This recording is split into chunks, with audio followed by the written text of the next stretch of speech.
e da Idade Média, você vai ter aí a filosofia primeira com o estudo do ser. Na Idade Média, você vai ter o estudo do ser de Deus, como a teologia, como filosofia primeira, né?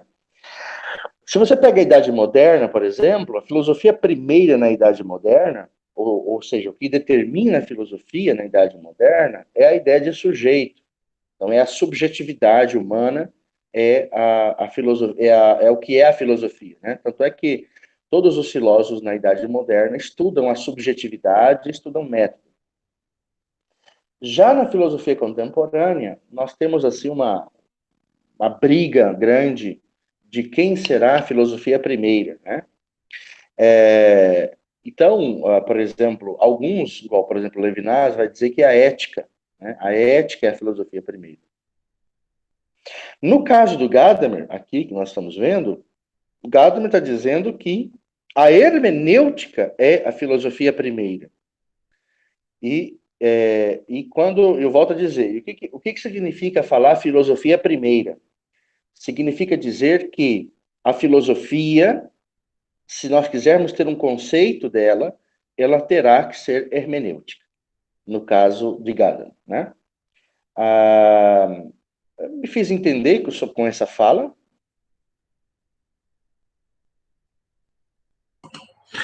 Sim! Tá bom, tá bom. Tá, então, ou seja, por isso, então, que nós estamos trabalhando uma perspectiva filosófica e interpretativa que considera que a própria filosofia é uma hermenêutica, ou seja, toda vez que você faz hermenêutica, você está fazendo filosofia, toda vez que você faz filosofia, você está fazendo uma hermenêutica, tá? Bom, feito então essa introdução, nós podemos então, hoje eu vou trabalhar um conceito apenas que é importante na hermenêutica do Gadamer. A gente a cada aula vai desmembrando alguns conceitos para não ficar tão confuso e complexo, né? E aí, claro, o professor Tiago pode nos ajudar a dar exemplos práticos ou então pensar isso de forma mais prática em relação a essas coisas, né? Bom, a primeira coisa, então, que o Gadamer vai dizer é que toda a hermenêutica, enquanto ação da compreensão, ela não pode desconsiderar a situação existencial humana. Por quê? Por quê? Porque toda a hermenêutica, ela não é uma ação desconectada da pessoa, né? Na verdade, a hermenêutica ela é uma ação da própria existência da pessoa. Para o Gadamer, aquela ideia de que existe um hermeneuta que exerce a ação da interpretação sem se colocar na própria ação, ou seja, aquela ideia de neutralidade do sujeito, vamos ser mais simples, né? O Gadamer vai dizer, não existe o sujeito neutro. Aquela ideal da ciência, da neutralidade do sujeito, a filosofia, quer dizer, nem toda filosofia, mas pelo menos a filosofia moderna em diante, a gente começa a perceber que não existe sujeito neutro, não existe ciência neutra. Toda ciência é contaminada pelo sujeito, né? Ou seja, não tem como você fazer uma pesquisa se não estiver contaminado pela figura do sujeito, ou seja, contaminado pelas estruturas subjetivas. Afinal de contas, toda pesquisa só existe porque existe um ser humano por trás dessa pesquisa.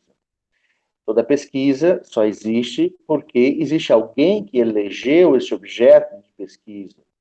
Toda pesquisa só existe porque alguém escolhe o método que vai usar nessa pesquisa, e por aí vai. Então, sempre tem um sujeito por detrás do objeto, né? O Tiago gostou disso agora, né? Muito bem.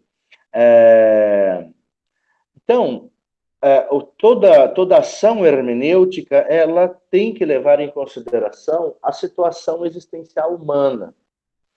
E, segundo Gadamer, a situação existencial humana é aquela de se ver como alguém que tem estruturas prévias.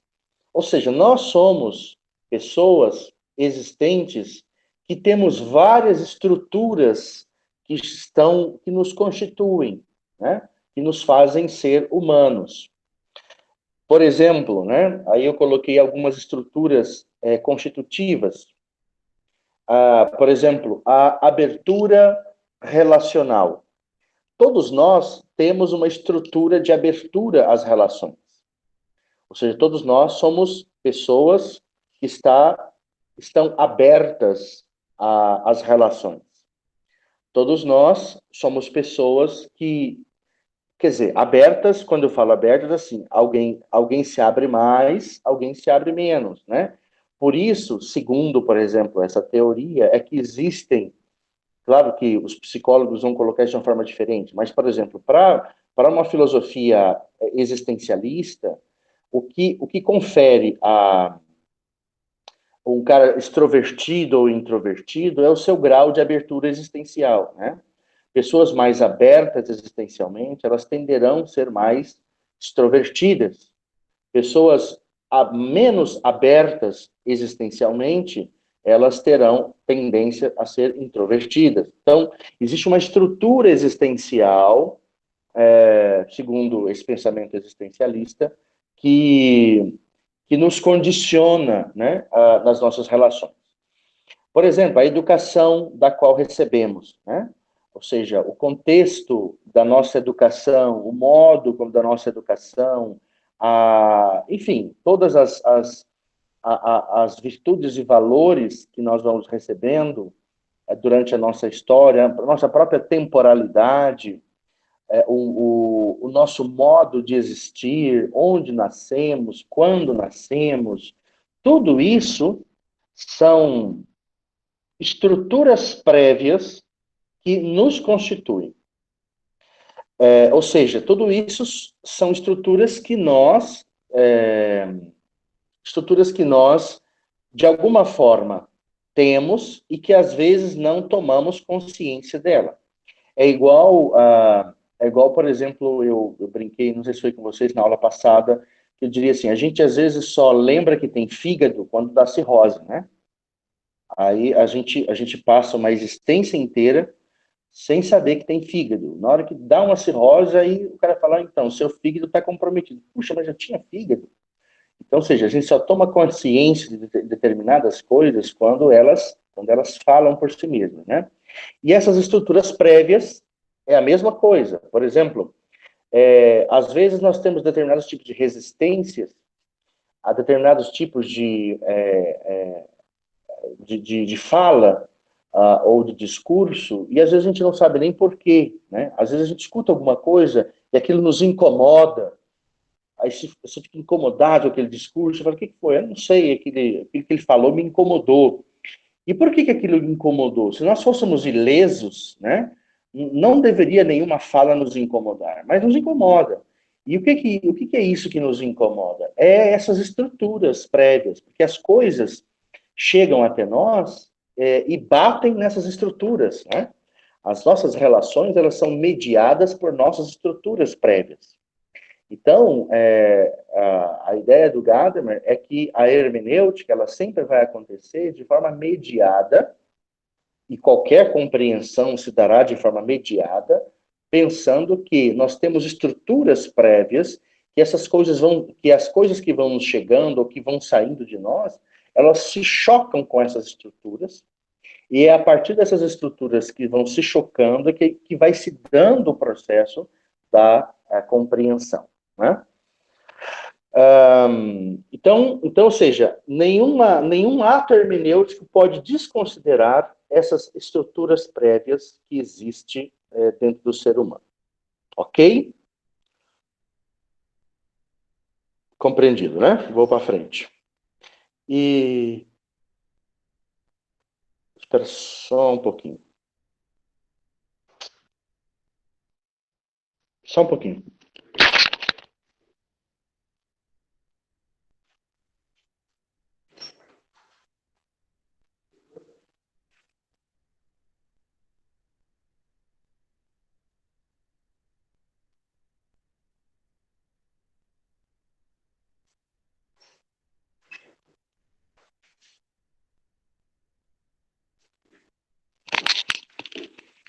Bom, continuando então. Aí, nós temos então essas estruturas prévias, o Gadamer irá chamá-las de pré-conceitos. Mas aí nós temos que tomar muito cuidado quando a gente fala de preconceito. Porque a palavra preconceito, ela ganhou duas conotações, né?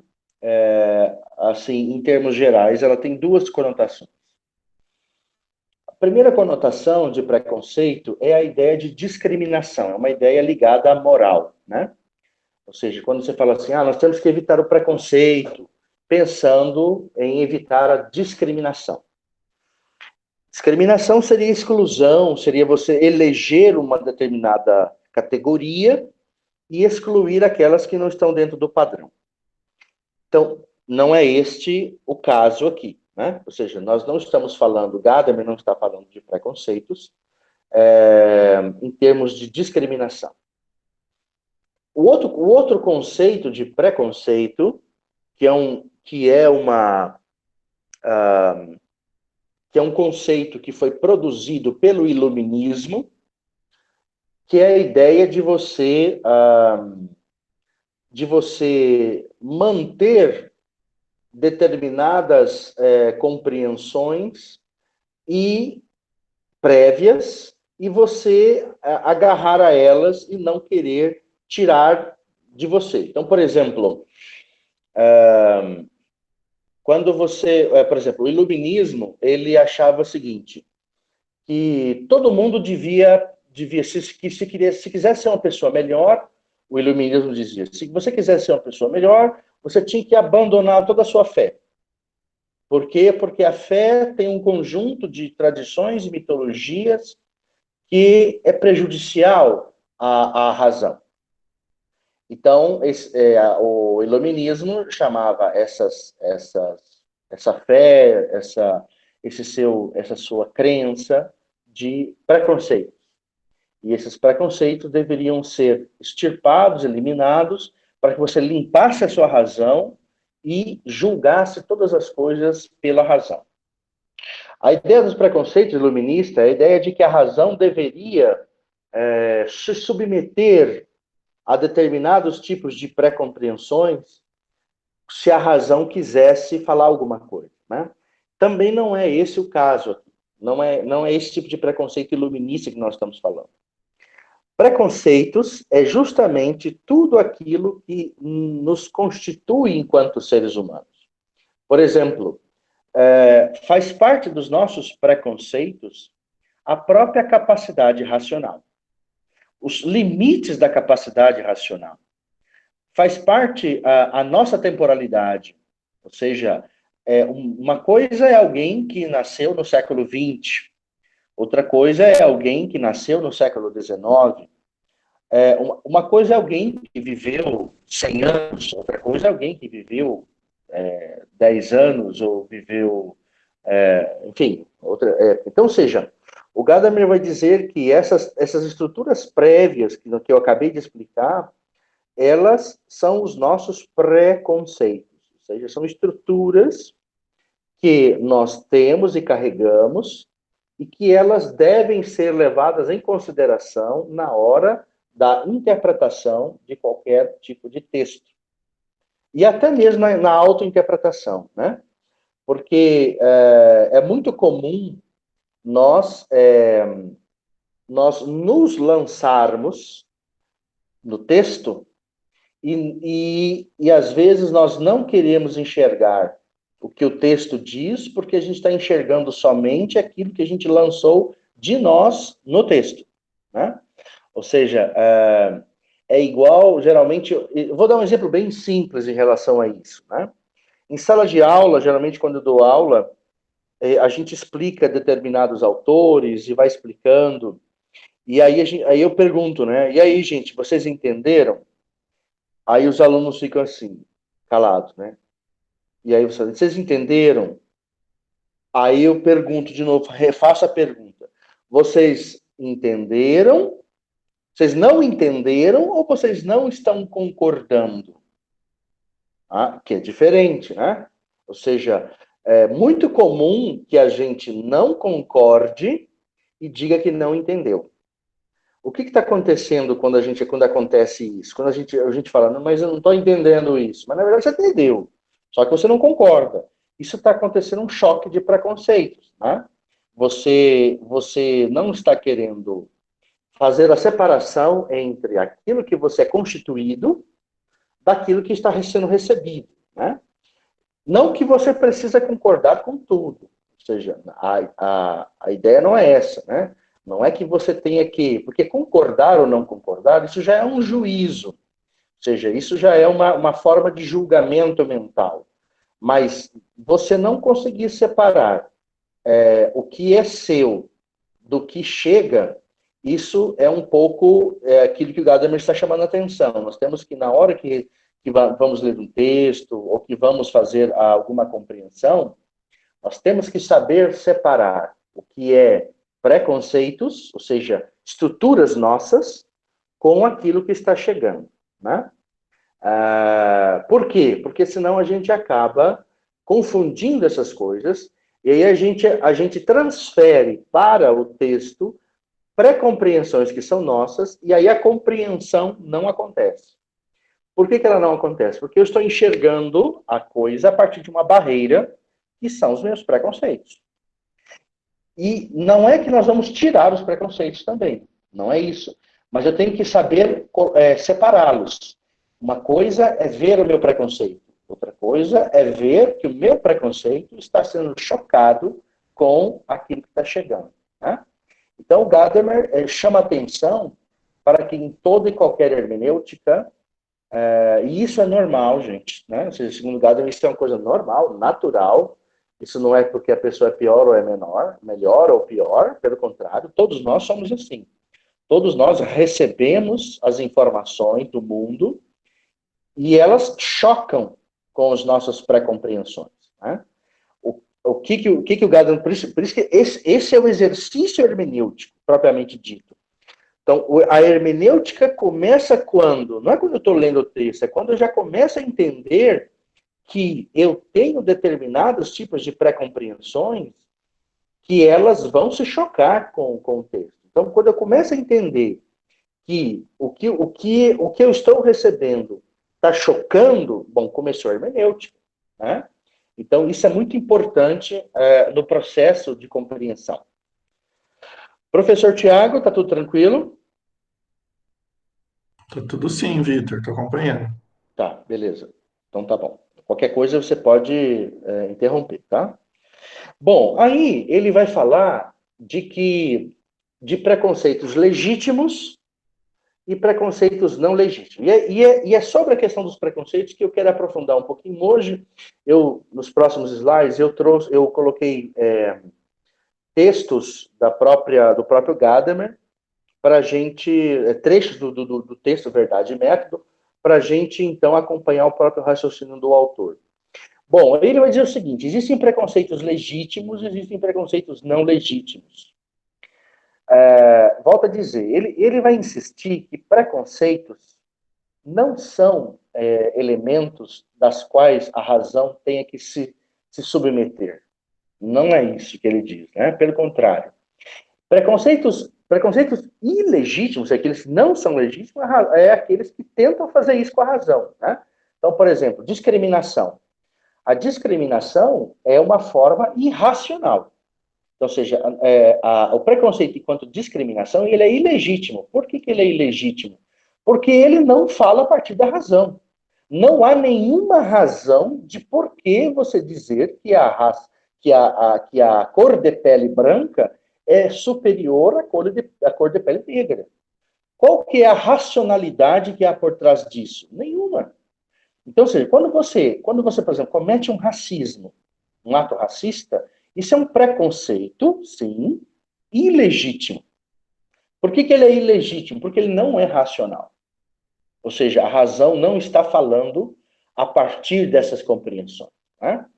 Quando você é ignorante com alguém, né? Quando você é estúpido com alguém, porque em nome de determinadas preconceitos, você é estúpido com as pessoas. Isso é irracional. Qual é a razão de você ter que ser estúpido com alguém em nome de um determinado tipo de preconceito, né? Por exemplo, a violência, né? A violência, tem pessoas que acham que a violência deve ser a maneira pela qual se defende as coisas, né?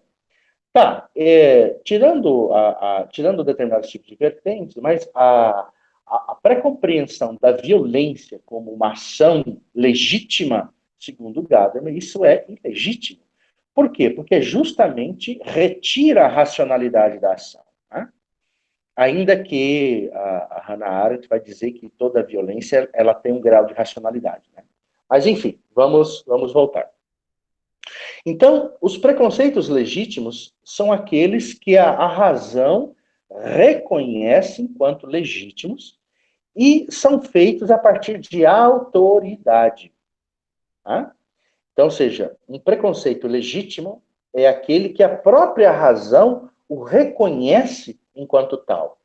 Né? Ele reconhece enquanto alguma coisa que é importante para a própria razão e que ele tem uma autoridade importante para aquilo. Então, na verdade, os preconceitos legítimos que o Gadamer está falando não é qualquer pré-compreensão que a gente tenha, mas são aquelas pré-compreensões que a razão percebe que elas podem contribuir num processo hermenêutico. Por exemplo,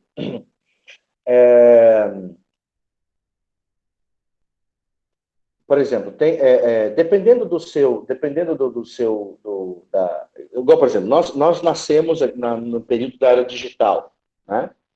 Nós, de alguma forma, estamos determinados e formados dentro dessa era de que estamos condicionados ao Google, ao celular, essa coisa toda. Isso são preconceitos. Mas, de alguma forma, isso se torna legítimo, porque isso pode nos contribuir para ações hermenêuticas, né? Eu posso utilizar essas tecnologias, essas mediações tecnológicas em favor então, ou seja, é um condicionamento histórico, mas que é legítimo para determinados tipos de compreensões. Ok? Vitor, Bom, pode falar. eu não sei se eu estou entendendo. Então, o autor ele comenta sobre a capacidade de leitura do indivíduo no mundo organizada por preconceitos. Então, esse Isso. sujeito ele procuraria no ambiente argumentos que fortalecessem o seu preconceito e se distanciaria daqueles que fossem opostos? O que eu Boa quero dizer pergunta. com isso? Ele já tem um preconceito. A vida dele vai ser ficar procurando coisas que fortaleçam esse preconceito dele, já que ele tem uma visão deturpada sobre leituras? Não. A meta não é essa, né? O que o Gadamer diz é o seguinte: bom, os preconceitos, duas coisas tem a função deles hermenêutica são duas. Primeiro, você não os pode negar, né? Ou seja, se você nega seus preconceitos, você compromete a sua visão de mundo, né? Ou seja, na verdade, você vai estar achando que você está lendo o mundo, mas na verdade você está lendo os seus preconceitos. Então, a primeira coisa, você não pode negar os seus preconceitos. Você tem que reconhecê-los. Segundo, eles na verdade, eles fazem um papel de mediação, e eles precisam ser, vamos dizer assim, precisam ser separados daquilo que chega. Ou seja, eu preciso reconhecê-los e eu preciso separar eles daquilo que o mundo está me oferecendo. Tá? Por quê? Porque a meta, segundo o Gadamer, depois a gente vai falar um pouco mais para frente também disso, a ideia do Gadamer não é só reforçar os meus preconceitos. A ideia é que esses preconceitos eles vão ser chocados com aquilo que vem. E quando choca, meus preconceitos com aquilo que vem, ou de fato meus preconceitos estão tão legítimos ou então tão bons, vamos dizer assim, que aquilo será reforçado, ou aquilo será chocado de uma forma tal que vou gerar novos preconceitos. Né? A ideia é sempre o diálogo, ou seja, o Gadamer é da ideia do diálogo. A compreensão, ela sempre vai se dando a partir dos choques de preconceitos, e dependendo das leituras que você faz, se você não se abrir, por exemplo, não conseguir se abrir, você pode reforçar determinado preconceito e pode ter uma falsa ideia de mundo. Mas se você se abre e se deixa chocar os seus preconceitos, reconhece que eles estão ali, e as informações vêm e se chocam, e você os permitir, você pode reconstruir os seus preconceitos, pode se refazer e ampliar a sua visão hermenêutica. A ideia, a meta é justamente ampliar os preconceitos e não só reforçá-los. Me fiz entender ou não? Sim. Ah, tá. Entende? Então, ou seja, claro, eu entendo que isso pode acontecer, o que você está falando pode acontecer. De repente, a pessoa, ela dentro de um choque dos preconceitos, ela simplesmente vai só buscando coisas que vai reforçando os preconceitos dela. Né? Aí, quando ela encontra alguma coisa que choca, ela ignora, né? Mas a ideia do Gadamer é que o mundo da vida nos dá condições suficientes para chocarmos com os nossos preconceitos. E aí a importância é reconhecê-los e separar daquilo que nós estamos recebendo. Por quê? Porque aí tem que haver o diálogo, tem que haver o choque do que vem com aquilo que sou, e a partir desse choque a gente vai criar alguma coisa nova. E é esse criar essa coisa nova que isso será a compreensão, né? Ou seja, é o choque entre pré-compreensões e aquilo que está chegando do mundo que vai nos permitir fazer uma leitura de mundo, né? Não só eu como sujeito estou julgando o mundo, e nem só o mundo está me determinando, mas na verdade eu estou fazendo um choque de realidades, né? Ou seja, a realidade está me impactando, eu impacto a realidade com os meus preconceitos, e isso gerará uma nova compreensão de mundo. Né? Esse que, na verdade, é a realidade. Assim, a realidade, desculpa. É isso que o autor está defendendo. Né? Bom, então, eu queria, então, assim, passar um pouquinho com vocês aquilo que o próprio Gadamer vai esclarecer sobre preconceitos e entrar um pouquinho na ideia de tradição. E aí ele vai falar sobre a importância da tradição para a hermenêutica. Eu gostaria de pedir que alguém pudesse ler para nós aí o trecho.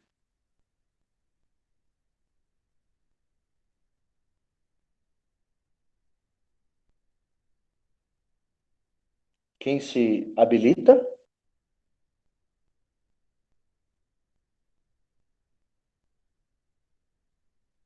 Todo mundo dormiu já?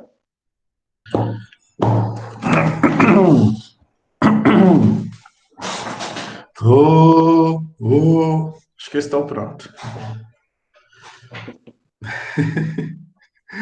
Tá, ok. Vamos lá, então. A reabilitação de autoridade e tradição. Esse é o ponto de partida do problema hermenêutico. Por isso, havíamos examinado o descrédito do conceito do preconceito de Naufclero, ou seja, desculpa, então, isso que ele falou, nós havíamos examinado o discreto do preconceito da Naufclero, que é aquilo que eu acabei de explicar sobre o preconceito do iluminismo, né? Aufklärung significa iluminismo. É aquilo que eu expliquei antes. Existem dois tipos de preconceito: o preconceito de discriminação e o preconceito que o iluminismo achava que era ruim. Então, ele já explicou isso lá atrás e agora ele vai continuar. Então, o descrédito do conceito do preconceito no iluminismo. Isso. O que sobre a ideia de uma ideia de uma autoconstrução absoluta da razão se apresenta como um preconceito limitador. É parte integrante, na verdade, da própria realidade histórica.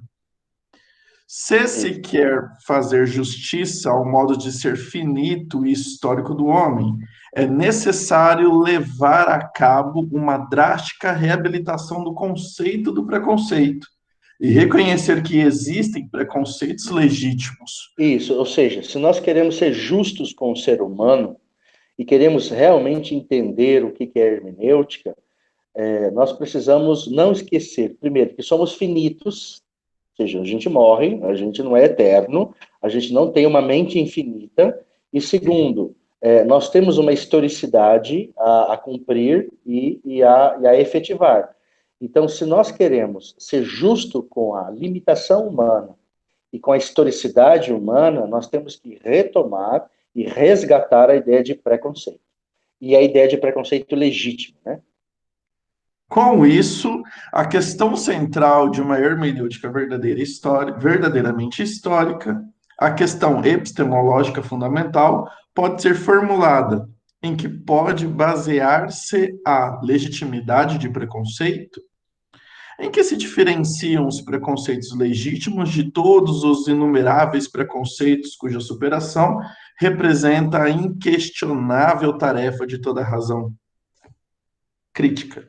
Crítica, é isso. Então, ou seja, como eu disse, né, a proposta dele é começar uma hermenêutica discutindo o que são esses preconceitos. Porque não tem como você se aproximar de um texto se você não conhece a si mesmo. Se você não... Em que sentido conhecer a si mesmo? Não conhecer quais são os preconceitos legítimos que vão se chocar com o texto.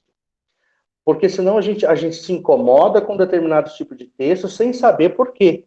Né? E às vezes a gente acaba julgando um texto sem levar em consideração que às vezes estamos julgando os nossos próprios preconceitos. Então essa é um pouco da ideia. A tarefa hermenêutica, ela começa reconhecendo aquele que vai fazer a hermenêutica, né?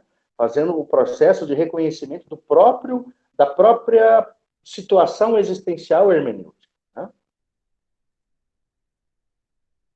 Pode começar lá no. Alguém quer continuar? Algum acadêmico quer continuar lendo? Lá no é evidente. É evidentemente impensável querer esperar da ciência moderna e seus progressos a fundamentação de uma nova moral. De fato, não é só a difamação de toda autoridade que se converte num preconceito consolidado Pelo iluminismo. iluminismo. Ele levou também a uma grave deformação do próprio conceito de autoridade.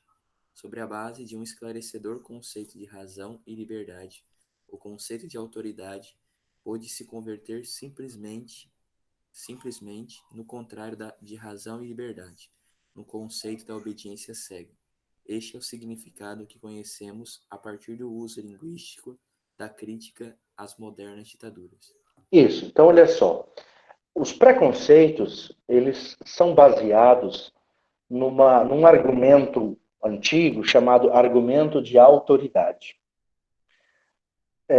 O argumento de autoridade, os medievais conheciam ele bastante, que quando, por exemplo, Santo Tomás dizia assim, o filósofo dizia, e aí dizia a frase de Aristóteles, né?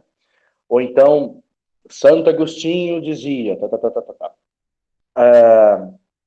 isso é chamado argumento de autoridade. Quando você utiliza uma autoridade no assunto, um perito no assunto, para você fazer um julgamento, né?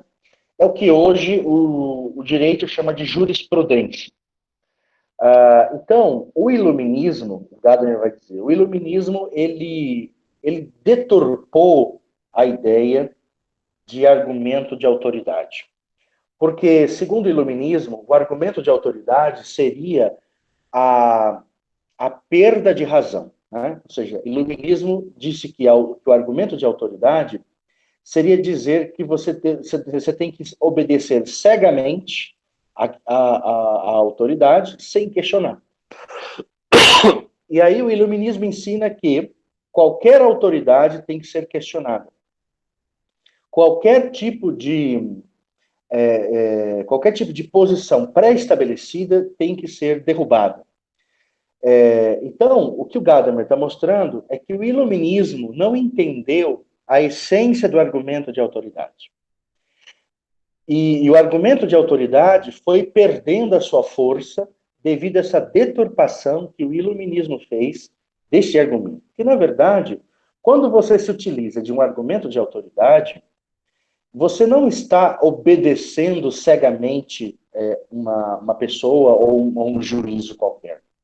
O argumento de autoridade é que você reconhece racionalmente que a racionalidade que a pessoa, que o perito tem sobre o assunto é tal que ele pode ser utilizado como base para o que você está dizendo. Então, por exemplo, quando você, por exemplo, para discutir metafísica, ora, um argumento de autoridade para começar uma discussão metafísica é Aristóteles. Ou seja, você não pode discutir metafísica se você não passar pela discussão de Aristóteles. Né? Por quê? Porque ele é um argumento de autoridade sobre o assunto. Ou seja, ele é um perito no assunto. Né? É igual, por exemplo, quando o professor Tiago estava discutindo linguística, semiótica, né? Então ele dizia, olha, você quer discutir semiótica, semântica, você tem que conhecer Saussure, tem que conhecer Peirce. Por quê? Porque eles são argumentos de autoridade frente a esses conteúdos. Você não pode simplesmente agora começar a querer achar que você vai inventar do nada. Né? Agora eu vou inventar a semiótica. Então, beleza, eu vou falar sobre. Mas pera lá, mas quem foi que já disse sobre isso? Né? Quem foi que já discutiu sobre essas coisas? Então, existem determinados tipos de pré-compreensões que devem ser tomadas e aceitas como legítimas. E essa ideia do argumento de autoridade, por exemplo, vou dar um exemplo do argumento de autoridade indo para os preconceitos. É inegável, é um argumento de autoridade que nós somos seres históricos. Isso é um argumento de autoridade, é um preconceito que tem autoridade. Ora, ninguém é eterno. A historicidade, ou seja, nós somos seres históricos, ou seja, somos seres que estamos dentro da história. Negar isso é negar a autoridade que a história tem sobre as nossas pré-compreensões. Ninguém pode negar, por exemplo, que somos limitados, que temos limites, que a razão tem limite. Por quê? Porque isso é uma autoridade dos preconceitos. Porque negar isso é negar a gente mesmo. Então, o que o Gadamer está querendo dizer é que os preconceitos, eles devem ser lidos tal como um argumento de autoridade. Então, não é qualquer preconceito que deve ser assumido como legítimo. Ele está dando um exemplo. Por exemplo, o argumento de autoridade é um preconceito legítimo. Ou seja, quando você tem uma pré-compreensão legítima, ou seja, que tem autoridade, aquilo é um preconceito legítimo. Ou quando você utiliza determinados tipos de teorias, quando você parte de determinadas teorias, pré-compreensões teóricas, para ler uma coisa, por exemplo, eu dei o exemplo de Aristóteles, por exemplo, você vai ler uma coisa sobre metafísica, você parte da pré-compreensão aristotélica, isso é legítimo fazer, tá? E não simplesmente o achismo, eu acho que, eu acredito que, e por aí vai, né?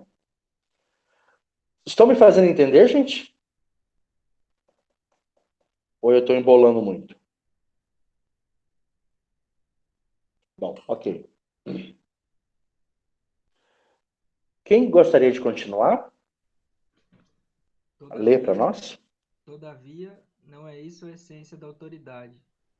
Na verdade, a autoridade é, em primeiro lugar, um atributo de pessoas, mas a autoridade das pessoas não tem seu fundamento último no ato de submissão e de abdicação da razão, mas no ato de reconhecimento e de conhecimento.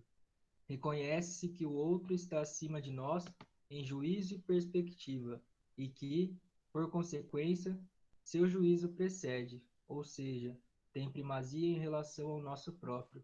Junto a isso, dá-se que a autoridade não se outorga, adquire-se, e tem de ser adquirida se a ela se quer apelar. Isso. Então, esta é a ideia do argumento de autoridade. E que deve guiar, por exemplo, preconceitos legítimos. Né? Então, o que é um argumento de autoridade? É um reconhecimento de um juízo que já foi feito antes de nós.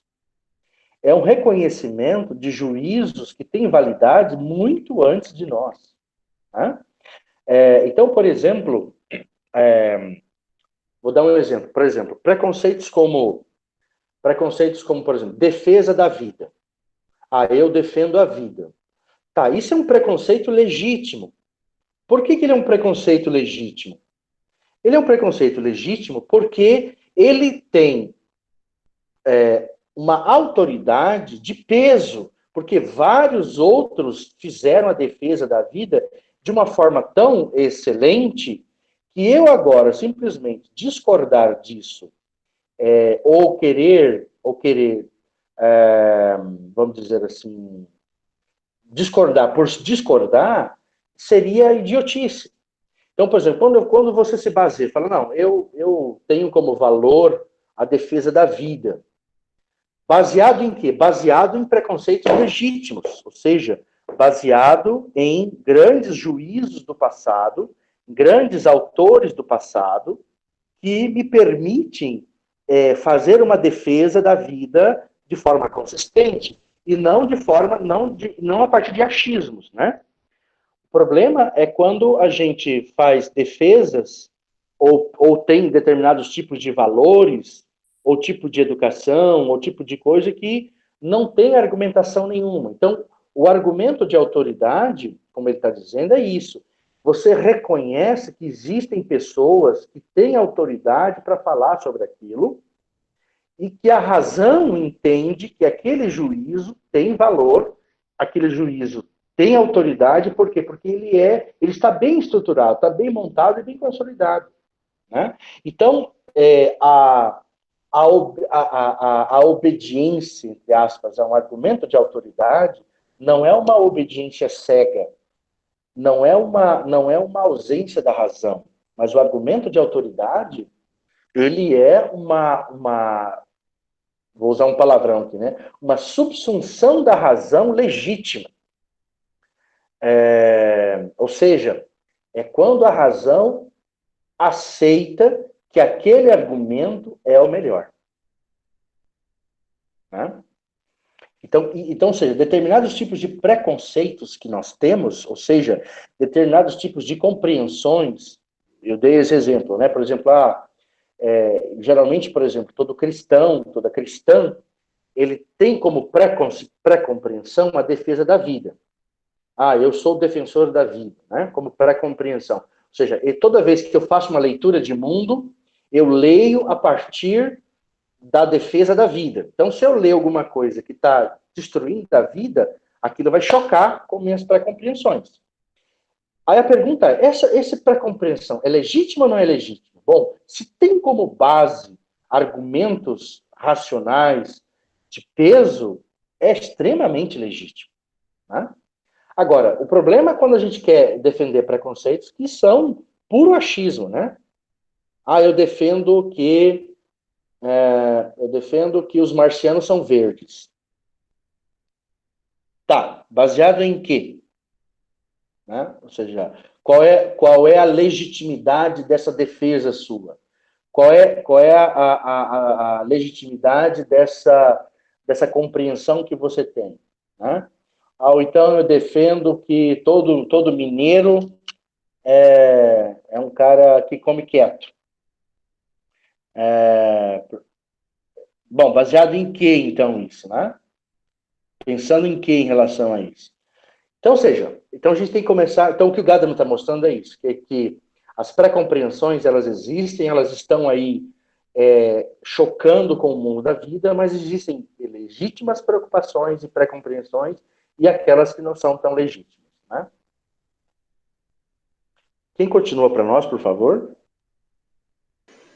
É assim que o reconhecimento da autoridade está sempre ligado à ideia de que o que é a autoridade diz não é uma arbitrariedade racional, mas algo que pode ser inspecionado principalmente.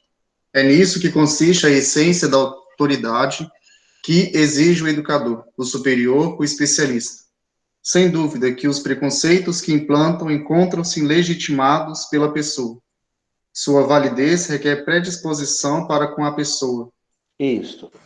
Então é isso, eu volto novamente dizendo, né? A autoridade está sempre ligada à ideia de que a autoridade não é arbitrariedade.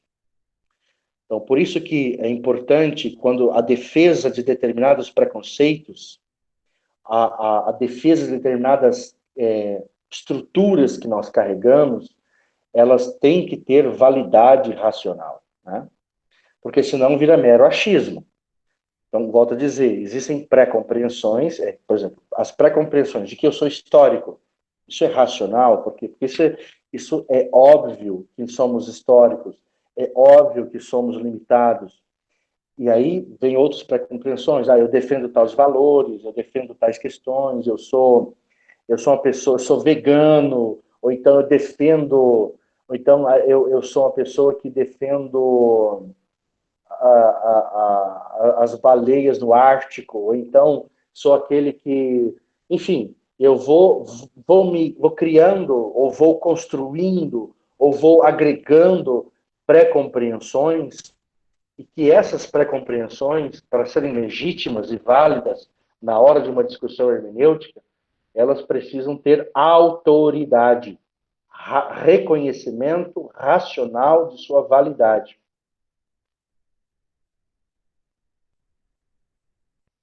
Estamos quase terminando, tá, gente? Quem poderia continuar, por favor?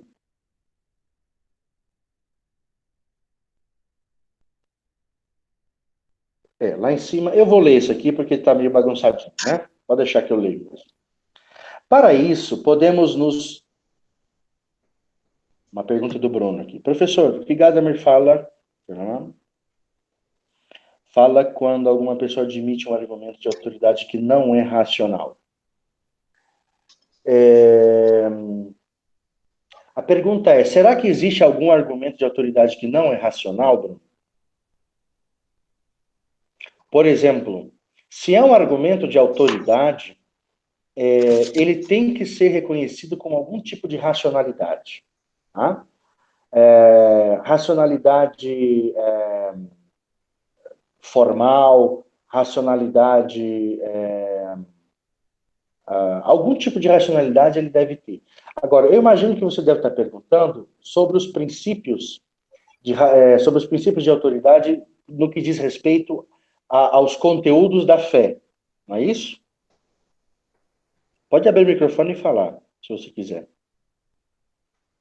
Então, professor, não era muito uma questão específica, não, era só para compreender mesmo, porque às vezes dá a sensação de que algumas pessoas usam uma autoridade e, por exemplo, se você está do outro lado, você não vê muito, não consegue identificar essa razão desse argumento. Era um pouco isso, mas eu acho que eu entendi. E aí, no caso, se você não tem essa racionalidade, então não se configuraria como um argumento de autoridade. Isso mesmo, tá? Perfeito, é exatamente isso. Ou seja, o argumento de autoridade, ele não é uma imposição de alguém sobre uma pessoa. Ele por exemplo, aquilo que eu estava falando, por exemplo, assim, vamos pegar até um caso, por exemplo, específico da igreja, né? Por que os bispos têm autoridade na igreja para falar e para criar o magistério? Os bispos, quando eles falam, eles não simplesmente chegam para você e falam assim, olha, eu quero que você faça isso, ponto. Não existe isso. Os bispos vão fazer o quê? Eles vão fazer um estudo a partir da tradição, e aí a leitura que eles fazem da tradição, eles vão construir um argumento forte, robusto, que quando você escutar, aquilo soará de forma racional. Não é verdade? Ou seja, Vitor, parece que a ideia de autoridade, ela está muito muito próxima ao conceito de dominância sobre o assunto, né? Então, eu tenho domínio sobre aquilo, eu tenho autoridade sobre aquilo. Isso, perito, exatamente isso. É a ideia do Exatamente. perito, né? Exatamente. Então, ou seja, você de alguma forma, percebe a racionalidade da coisa porque você percebe que o cara domina o assunto, né? Exatamente isso. Ele é perito no assunto. Então, você fala, puxa, o cara está falando com propriedade, então ele tem autoridade. Né? Agora, é exatamente isso. Para que uma autoridade tenha peso, ela tem que ser reconhecida enquanto tal. Né? Exatamente isso. Ela tem que ser reconhecida como autoridade. Ou seja, existe um reconhecimento intersubjetivo. Ou seja, várias pessoas vão dizendo, puxa, é por aí mesmo, é por aí mesmo, é por aí mesmo. Então aquilo se torna, por isso é que isso vai se tornar um preconceito coletivo, uma autoridade coletiva, porque várias são as pessoas que vão reconhecendo aquilo como autoridade. Né? Por isso que ele vai ganhando peso e vai conseguindo se conquistar como autoridade. Bom, posso ir para frente? Beleza. Para isso, podemos nos apoiar na crítica romântica ao iluminismo, pois existe uma forma de autoridade que foi particularmente defendida pelo romantismo, a tradição. Então, agora nós vamos entrar num tipo de autoridade específica chamada tradição. Tá? Na realidade, a tradição sempre é um momento da liberdade e da própria história. Também a tradição mais autêntica e venerável não se realiza naturalmente em virtude da capacidade de permanência daquilo que singularmente está aí, mas necessita ser afirmada, assumida e cultivada. Aquilo que eu falei, né? A tradição, ela não se impõe porque ela se impõe. Ela se impõe porque ela é afirmada por pessoas, assumida por pessoas e cultivada por pessoas. Ou seja, não é uma imposição da tradição em cima das pessoas, são as pessoas que vão reconhecendo e vão cultivando essa tradição. A tradição é essencialmente conservação e, como tal, sempre está atuante nas mudanças históricas. No entanto, a conservação é um ato da razão, ainda que caracterizado pelo fato de não atrair a atenção sobre si. Então, olha só que interessante. O Gadamer vai dizer que a tradição ela tem que ser conservada com racionalidade. Aí vem a diferença entre a ideia de conservador e, às vezes, a ideia de certos conservadorismos. Tá? Conservador é a pessoa que, com autoridade, conserva uma tradição que já foi testada, aprovada, rebatizada, repaulada, ou seja, ela já passou por diversas provações e ela resistiu ao tempo e ao espaço. Então, essa tradição que nós chamamos de conservadora, isso faz parte da racionalidade da tradição. Conservadorismo é quando nós não temos razões da tradição e queremos subjugar os outros goela abaixo. Então, há uma diferença entre essas duas coisas. Né? O Gadamer diz, a tradição, a característica da tradição é ser conservadora. E isso é legítimo, porque conservar é você manter a historicidade das coisas. Né? Ou seja, qual que é a legitimidade da tradição? É a própria historicidade. Ou seja, ninguém cria nada do nada. Todo mundo cria a partir de uma tradição. E essa tradição, ela é conservada. Por quê? Porque ela já foi batida, rebatida, testada, retestada, e ela, cada vez que foi assumir uma postura, ela conseguiu ultrapassar aqueles limites e, novamente, as pessoas o reconheceram racionalmente como uma postura legítima. Tá? Então, hoje, em tempos como os nossos, hoje, existe muita confusão entre o que é conservador e o que é conservadorismo. Tá? Então, é muito importante a gente entender o papel da tradição. Eu acho que o Gadamer faz um bom trabalho nesse sentido, porque toda hermenêutica tem que levar em consideração a tradição. Ou seja, toda hermenêutica ela tem que conservar a tradição. O choque de ideias que vai haver entre o diálogo das coisas não é aquele que vai destruir a tradição. Mas é importante que as coisas novas se choquem com a tradição para que haja processos de inovação. Né? Não existe inovação... Ok, Demas, tudo bem, tranquilo, sem problemas. Só um pouquinho, só para terminar a ideia. Não existe inovação sem conservação. Como é que eu vou identificar inovação se eu não tenho a quem conservar? Fala quem estava falando, quem pediu a fala? Era o Bruno, professor. Só uma fala. dúvida. Esse mesmo termo conservador, conservadorismo, tem o mesmo significado quando aplica dentro do contexto nós seminaristas, né? Religioso tem muito aquele termo usado, tradicionalismo. É a mesma ideia de conservadorismo? De isso? Eu não vou saber te dizer, Bruno, porque você está trazendo um contexto específico dentro do contexto religioso, religioso católico romano, né? Assim, eu não vou saber te dizer. Isso eu estou falando a partir desse contexto mais amplo, né? Mais amplo filosófico, né?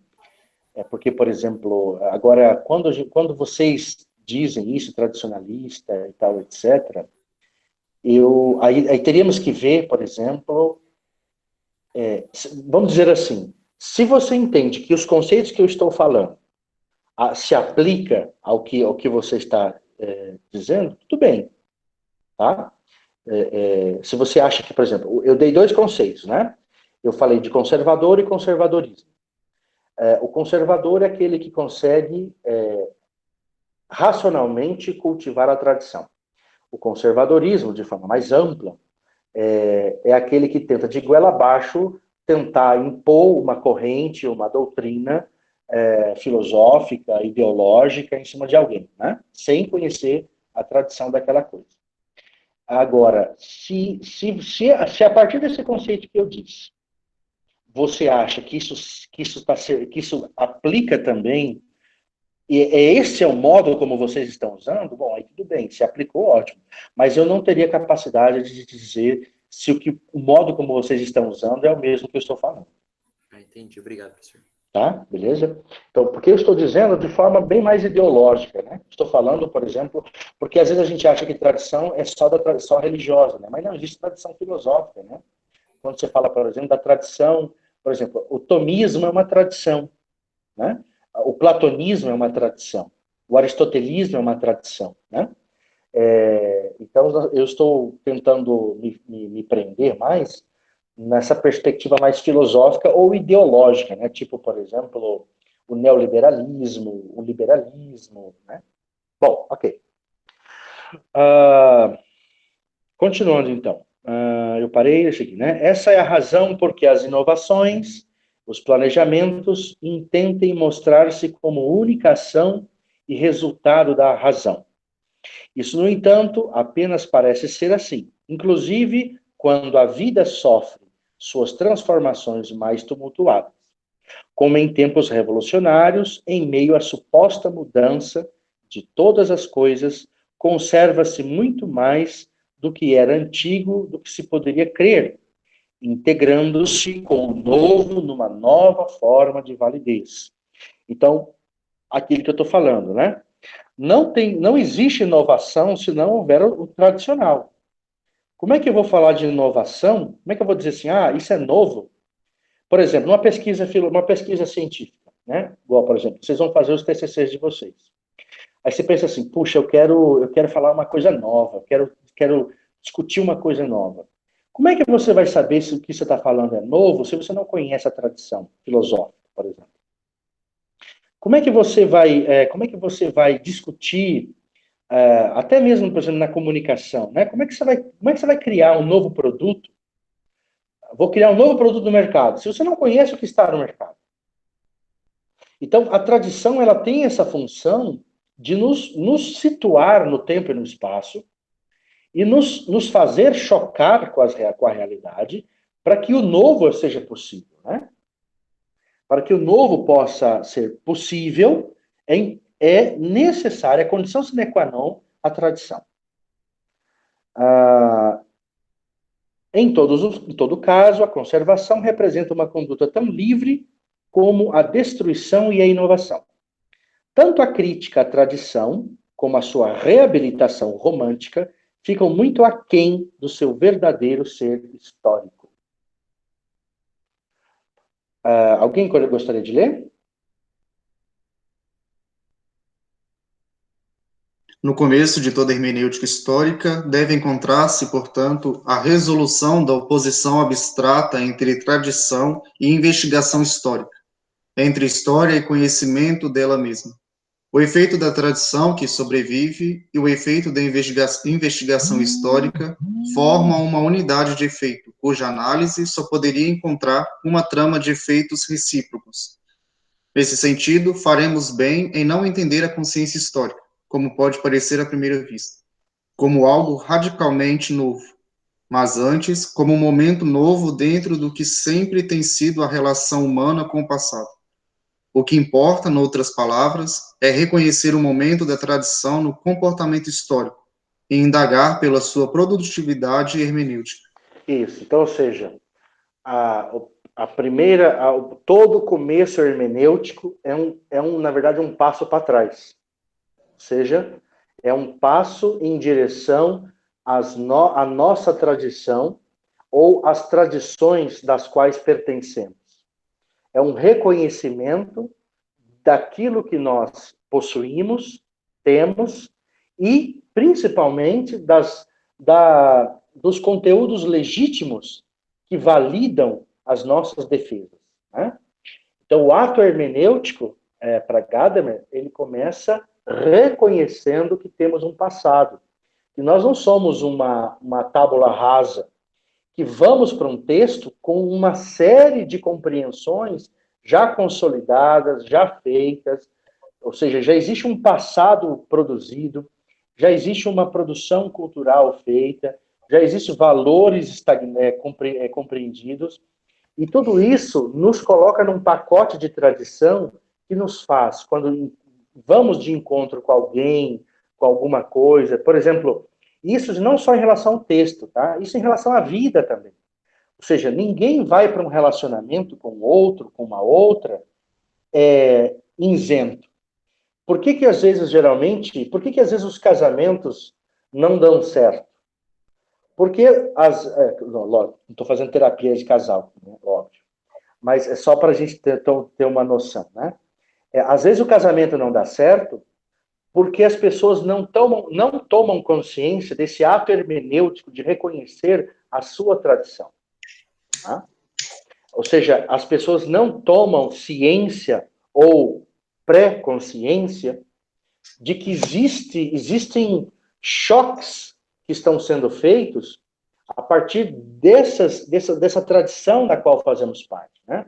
E aí, às vezes, num relacionamento, por exemplo, estou pegando o casamento porque onde dois seres humanos estão muito próximos, grande parte do dia estão muito próximos, né?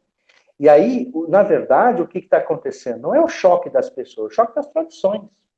Né? Ou seja, a primeira coisa que se choca numa relação de casal, e quando eu falo casal, eu estou falando de casal no sentido mais amplo, né?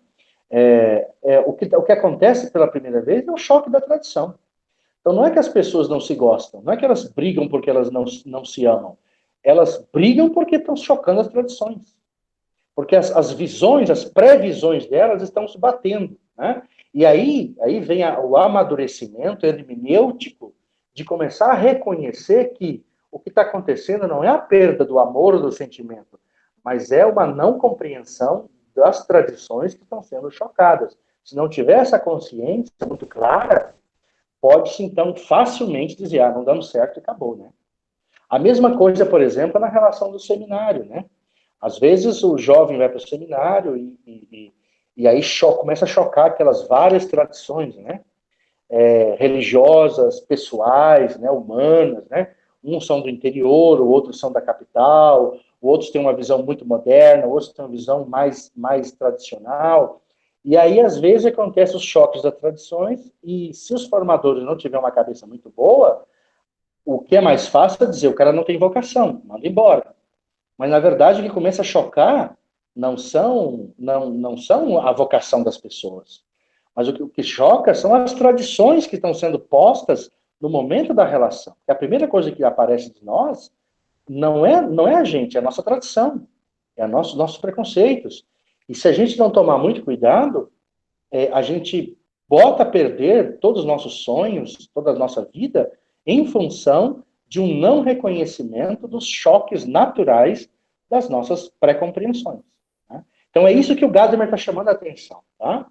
O Gadamer está chamando a atenção para que todo ato hermenêutico, toda compreensão, pressupõe pré-compreensões. Toda compreensão pressupõe pré-compreensões. E antes de compreender qualquer coisa, se chocam as compreensões. Essa é a minha fala final. Né? Aí eu não sei se tem alguma questão, uma pergunta, eu vou voltar aqui, porque aí a gente para aqui por hoje.